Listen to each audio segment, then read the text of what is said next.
Ay, number 1. Anong gugustuhin mo? Maging maganda or mayaman at bakit? Anong gugustuhin mo? Maging maganda or mayaman at bakit? If I'm being perfectly honest, ladies and gentlemen, of course, each and every individual in this world dreams to be beautiful and to be wealthy at the same time. Why? Because if you are beautiful, you are being respected. You owe people the respect that they have. If you are beautiful, people would look up to you. There are a lot of beautiful opportunities as well that comes with being physically beautiful. But if you are wealthy, there are a lot of privileges to help yourself, to help your loved ones, and to help a lot of people who needs the wealth that you have. But given the chance to choose between being beautiful or being wealthy, I don't want to be selfish. Because if I'm going to choose to be beautiful, that only benefits me. Ako lang ang makikinabang kung maganda ako. Ako ang magiging sikat. Ako ang maging kilala, ako ang makakatanggap ng lahat ng papuri ng mga tao.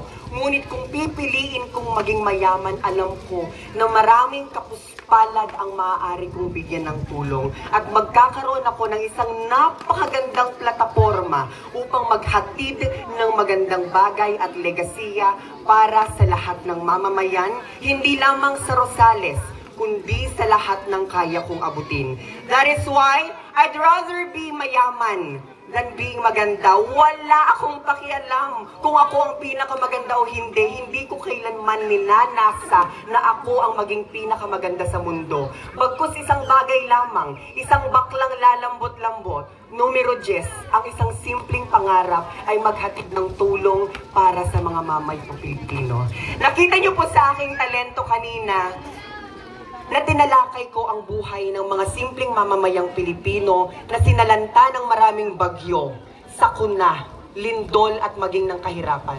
Hindi po ba napakagandang regalo sa bawat simpleng mamamayang Pilipino na isang mayaman ang magbibigay ng kahit kakarampot na regalo ay makakapagbago ng buhay.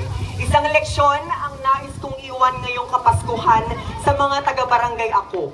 Huwag nating pangaraping maging pinakamaganda. Huwag nating papangarapin ang maging pinakapinapupurihan ng bawat tao.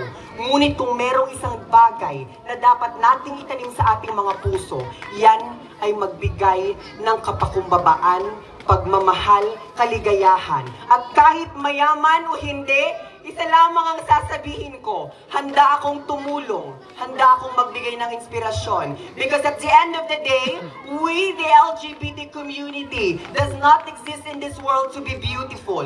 We will exist in this world to be wealthy, not by money, but by love and understanding that we can share for the community. Because at the end of the day, sino-sino bang magtutulungan? Sino-sino bang magkakapit kamay at magkakapit bisig kung hindi tayo mga Pilipino? Kaya naman isang bagay para sa mga bata at matatanda, mayaman ka man o hindi, maganda o hindi, magbigay ka ng tulong sa iyong kapwa. Dahil yan ay isang busilak na kalooban na kailanman hindi mawawala. Marami pong salamat. Merry Christmas!